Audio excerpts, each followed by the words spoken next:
Ok, le sujet d'aujourd'hui a été dévoilé. Que faire esthétiquement? On va virer le fond blanc et mettre un plus approprié. Voilà. Faire quelques ajouts aussi. Attendez, c'est quoi ces tâches? Oh pardon, c'est moi. Par ajout, on peut aussi mettre quelques filles pour aguicher les viewers. Voilà. C'est quoi ce bordel? Oh pardon, c'est encore moi. Je voulais dire des filles style animé. Enfin bref, commençons l'épisode. Depuis le premier Tout savoir sur le manga, vous m'aviez demandé sans cesse quand j'allais sortir une vidéo sur le hentai. Rien que pour vous, je suis allé jusqu'au bas-fond du genre et après de nombreux travaux d'écriture et autres péripéties, j'estime que cette émission est enfin prête à sortir. La voilà, la tant attendue, Tout savoir sur le manga 17, le hentai. Poisson d'avril! Non, je déconne, ne partez pas! Bonjour, bonsoir à tous et bienvenue dans ce nouvel épisode de Tout savoir sur le manga. À vrai dire, c'est un sujet compliqué à aborder aujourd'hui puisque c'est celui que vous m'aviez le plus demandé. Bande de pervers! Plus de 2 ans d'attente, mais les recherches pour certaines parties de cette vidéo étaient comme de la torture. C'était très long, très dur, très long, très dur. Mais bon, heureusement que j'avais déjà quelques bases pour rechercher. À vrai dire, j'avais déjà tout ce qu'il me fallait, sous la main. Et si vous n'êtes pas habitué au Van Salas, désolé, ce numéro va en être chargé. Vous l'aurez compris, on va parler de trucs chauds. Radiateur, soleil, magma, dracofeu, Miranda Kerr, désert du Sahara. Plus sérieusement, le sujet que nous allons aborder dans cet épisode est le hentai. Donc un Alentest sérieux a un message à vous faire passer. Bonjour, je suis un Alentest sérieux. Vous ne me croyez pas? Attendez 2 secondes. Mes sourcils sont foncés, vous voyez que je suis sérieux.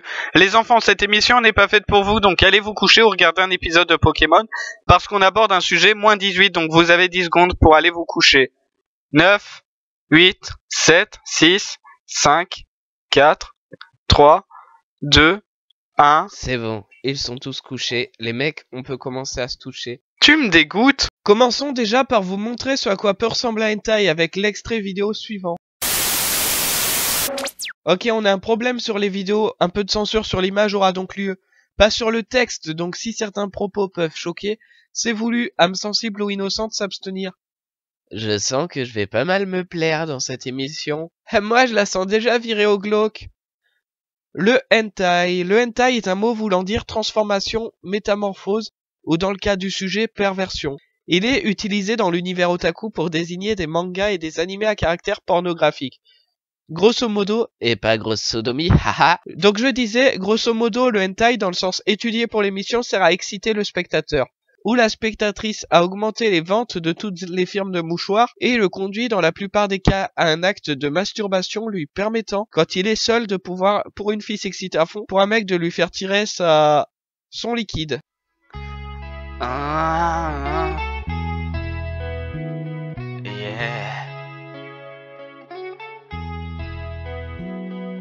Je tire, me demande pas pourquoi je le fais même avec un préservatif. Parfois je sens mon poignet qui s'endurcit.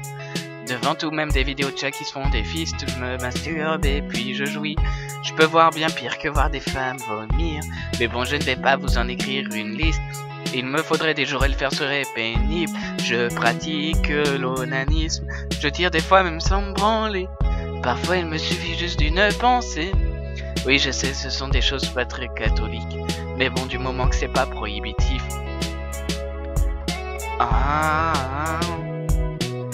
Yeah. Je tire, vous connaissez le sexe, c'est mon kiff. C'est ce que moi Oscar aime le plus ici.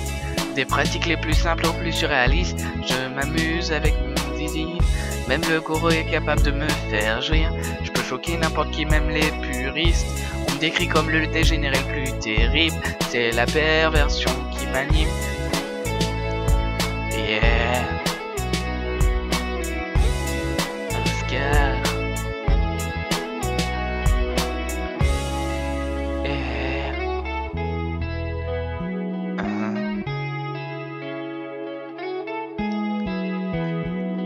Si je reste, c'est parce qu'il y a une fille dans le groupe d'Alentest. J'ai bien envie de la prendre comme une bête. J'ai l'impression que depuis le dernier numéro il me teste. Il veut que l'obsédé se manifeste. Et tous ces gens qui me trouvent démentiel, n'allez pas dire que je suis asexuel. Merci à ceux qui disent Oscar on t'aime, malgré ta folie sans gêne. Waouh, c'était profond, Oscar. Je te le fais pas dire, plus profond, Pico. Tu me dégoûtes. Le mot hentai signifie donc littéralement anormalité, métamorphose ou perversion.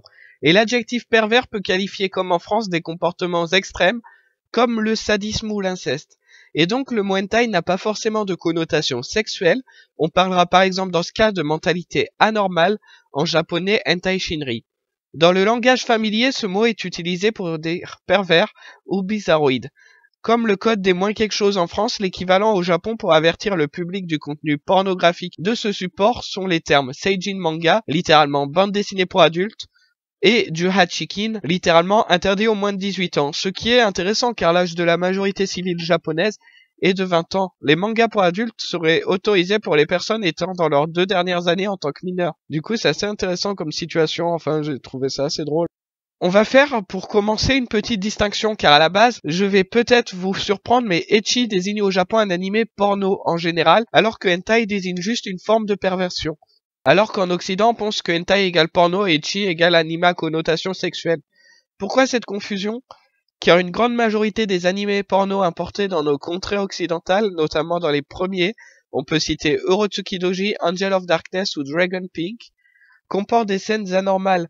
Cette anormalité qualifiée en japonais par hentai si vous avez bien suivi. Des scènes allant de la copulation avec des monstres imaginaires au sadomasochisme. Ah que coucou ce que j'ai dit au début. Ça a probablement contribué à cette énorme confusion entre hentai et ecchi. Cette confusion nous a mené à croire que le ecchi désigne les animés à sous-entendu sexuels utilisés pour un effet comique ou pour faire vendre les premiers mangas porno étaient appelés hentai en France. Le ecchi, qui est une transcription sonore de la prononciation japonaise de la lettre H dans le mot hentai, désigne cependant une pornographie tempérée et des œuvres bien moins explicites. Donc le terme hentai a repris le dessus, je sais, c'est confus. Le hentai est présent sur plusieurs types de supports. Par exemple, il existe des mangas hentai, des animes hentai, des jeux vidéo hentai. Ces derniers sont regroupés sous le nom dérogué, mot valise formé à partir d'Erotic Games en anglais. Aux States, la dénomination de hentai games abrégée en H-Games est très utilisée mais elle n'existe pas au Japon. Un des premiers animes hentai était Lolita anime Yuki no Kurenai Keisho, Shoujo Barakei. Il est de type lolicon, sur lequel je reviendrai plus tard et date de 1984. Cream Lemon est aussi un des premiers et date de la même année. Cependant, il est le premier anime hentai à posséder une vraie histoire. D'autres œuvres cultes sont ensuite sorties et sortent d'année en année, Comme La Blue Girl, Bible Black, Discipline, Urotsuki Doji, Hot Juicy Teacher, Sex Friend. Oscar, arrête-toi là. Mais le manga érotique a débuté bien avant et par exemple, maître Osamu Tezuka en avait dessiné. Le fait que les hentai soient dessinés permet aux créateurs de mettre facilement en scène toutes sortes de fantasmes. Alors que va trouver un monstre ou un poulpe consentant dans la vraie vie?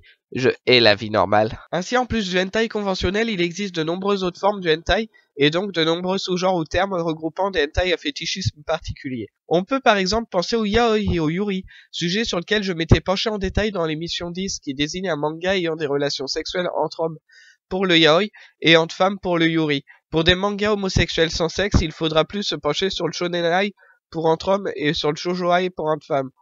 Pour les sous-genres des mangas à scène homosexuelle, je vous invite à voir après cette vidéo le tout savoir sur le manga 10 dont je mets le lien dans la description. Il y a aussi le bakunkyu qui met en scène tout simplement des femmes à gros seins, mais à taille surdimensionnée. Le mot se traduit par explosion de poitrine, démonstration.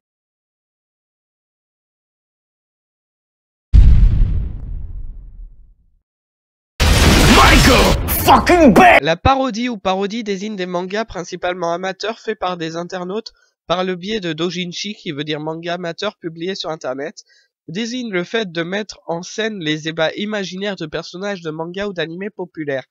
Les plus repris sont Naruto, One Piece, Fairy Tail, Dragon Ball Z, etc. Certains en font même des animés dont voici un exemple en vidéo. Ah bah tiens, j'avais oublié ça. Maintenant, préparez progressivement votre soie vomi parce qu'on va aller de plus en plus dans les bas-fonds du hentai. Aussi, j'invite les âmes sensibles à avancer la vidéo au minutage qui apparaît dans la vidéo car ça va avancer dans le trash. Je vous laisse un peu de temps. Voilà.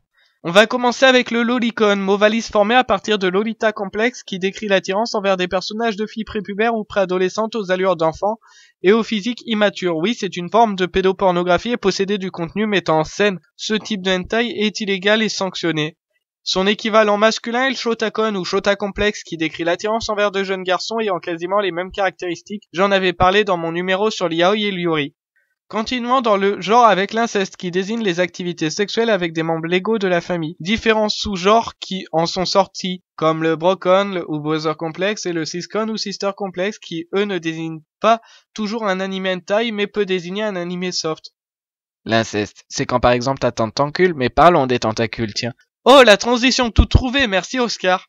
C'est un des sous-genres les plus connus, ça désigne quand des créatures à tentacules comme des pieuvres, poulpes et autres monstres s'engagent dans des actes sexuels consentis ou des viols le plus souvent sur des femmes, bien que les tentacules avec des hommes existent aussi. C'est vraiment dégueulasse. Le netolare désigne le fait d'être cocu, avoir l'amant de notre femme près de soi, c'est comment dire, une forme de fétichisme, plus particulièrement du voyeurisme. C'est avoir quelqu'un d'autre qui fait l'amour à notre moitié, à notre proximité, ou alors l'amant de notre femme qui lui fait l'amour dans le même lit pendant qu'on dort. Perso, je trouve ça malsain. Comme ce qui va suivre d'ailleurs, préparez votre soie dégueulie ou avancez la vidéo au minutage indiqué ici, je vous laisse une dernière chance, car là ça va être vraiment dégueu. Je vous laisse un peu de temps. Vous êtes restés ? Bon ben vous plaignez pas après, hein. Le Futanari décrit des hermaphrodites ou transsexuels possédant, comment dire, un crustabri et un onyx en même temps. Vous comprenez pas ? Ils possèdent les parties génitales des deux genres, un phallus, c'est-à-dire un pénis avec scrotum ou clitoris élargi et un vagin. C'est pas l'homme qui prend la mer, c'est la mer qui prend l'homme. Moi la mer elle m'a pris parce que c'était une futanari. Le homorashi désigne le fait de boire un liquide couleur citron mais qui n'est pas du jus de citron. Vous l'aurez compris, ce sont les mangas traitant de l'urophilie, l'équivalent liquide de la scatophilie. Bref, passons vite. Le Fury met en scène des animaux, mais il se différencie du zoophile car ici ce sont des animaux humanisés, anthropomorphiés. J'en ai parlé dans le Tout savoir sur le manga 10. Enfin, dans le bas-fond du hentai, c'est le guro. Comment dire, ça peut se traduire par gore. En gros, ce sont par exemple les hentai où le mec bouffe la chatte de sa partenaire. Mais littéralement. Ou alors c'est quand quelqu'un se fait défoncer le cul par son partenaire.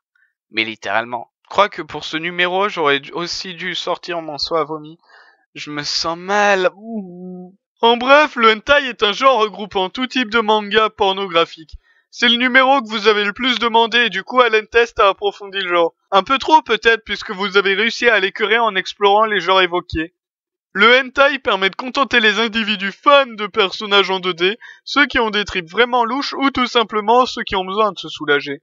Après ce numéro, Alan Test est parti en cellule psychologique afin de se remettre des recherches sur la vidéo. Il paraît qu'il serait devenu fou, donc ce qui est sûr c'est que le prochain Tout savoir sur le manga mettra du temps à sortir, vu qu'il faut qu'il s'en remette, normal aussi vu le sujet. Bon bah on se retrouve et on retrouvera Alan Test bientôt pour le prochain numéro, ou pour une autre émission qui sait. En attendant, si vous avez aimé, n'hésitez pas à laisser un pouce bleu à la vidéo, surtout vu ce qu'a vu Alan Test dans ses recherches. Partagez la vidéo à ceux qui s'intéressent à ce genre aussi. Sur ce, à la prochaine. Ah, et vous savez comment finir une émission aussi attendue de manière badass? Comme ça. Ah, délire, ah.